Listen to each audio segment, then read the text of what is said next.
Waziri Mkuu mstaafu mzee wetu Mzee Pinda, karibu sana. Tunakushukuru sana kwa kutukutanisha na baraza letu. Sasa tuko tayari kukusikiliza.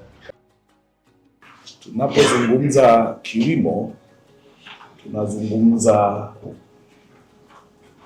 maisha ya Watanzania, na bahati nzuri kilimo sio kwenda tu shambani, pamoja na kufuga na kuvua. Kwa hiyo ni fahari kwamba mimi ndio kilimo chenyewe lakini kuna sehemu nimewaachia wenzangu wanisaidie kunisukuma.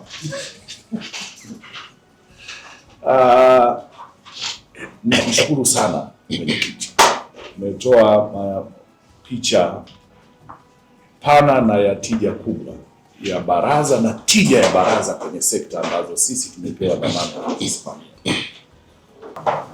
Kwa kweli serikali ya awamu ya 6 kilimo kimekuwa ni kipaumbele kikubwa sana, na ushahidi upo kwenye maeneo ya msingi ya uwekezaji, kwa sababu dhamira ya kwanza ya kuthamini jambo ni namna unavyowekeza kwenye jambo husika. Kwenye kilimo, kwa miaka 3 iliyopita bajeti imeongezeka zaidi ya mara 3 ya bajeti iliyokuwepo nyuma.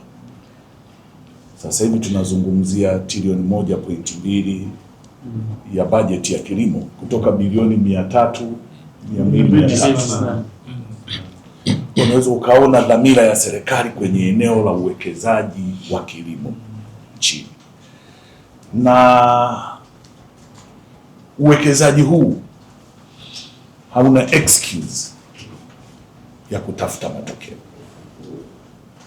Kwa uwekezaji huu tunalazimika kuhakikisha tunapata matokeo na tija inayoenda sambamba na uwekezaji uliofanyika. Mtendaji mkuu amejaribu kushukuru sana namna tulivyoweza kufanya kazi kwa karibu na wizara zote.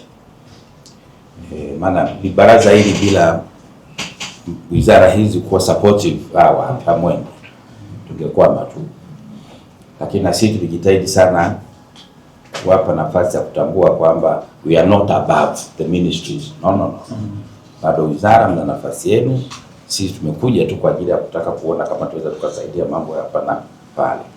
Kwa hiyo mimi nataka niungane naye kushukuru sana Wizara ya Mifugo na Uvuvi pamoja na Wizara ya Kilimo kwa namna ambavyo tuliweza kusimamia zoezi hili na mpaka hapa tulipofika. Kwa hiyo naamini huko tunakokwenda itakuwa ni kukuza tu au mawazo ambayo tumeanza nao sana kwa ujumla. Tunataka mashirikiano ambayo tumeyapata kwa vipindi cha miaka 2-3. Ile alikuwa anasema kuunda kale kachombo mpaka kupanga kwenye structure hapo kwenye bajeti, ilibidi mpaka tumshirikishe mwanasheria mkuu wa serikali. Kwa hiyo taasisi haka kakaundwa legally. Kwa hiyo kako kwenye GN yake na kadhalika, lakini kwa sababu ya mashirikiano tuliokuwa tumeyapata. Kwa mimi nadhani kwa sasa kazi iliyokuwepo sasa ni kusema hebu sasa twende sasa, kwa sababu hatuna visingizio. Mipango ya bajeti tunaingizwa. Kwa hiyo tunaamini kabisa tunaweza kufanya vizuri kuliko tulivyokuwa tumewaza. Kwa hiyo tunaamini kabisa baraza hili kufanya kazi kwa pamoja na wizara hizi tunaweza tukachochea mabadiliko makubwa tu upande wa kilimo, mifugo pamoja na uvuvi. Kikubwa hapa ambacho nadhani lazima tukinote, malengo haya yanatupeleka 2030. Leo 2026. Kwa hiyo unaona kabisa muda si rafiki. Lakini madam mambo mengi yameshawekwa vizuri, hatuna sababu ya kufikiria possibility ya kupenya tukafanya vizuri within the time frame.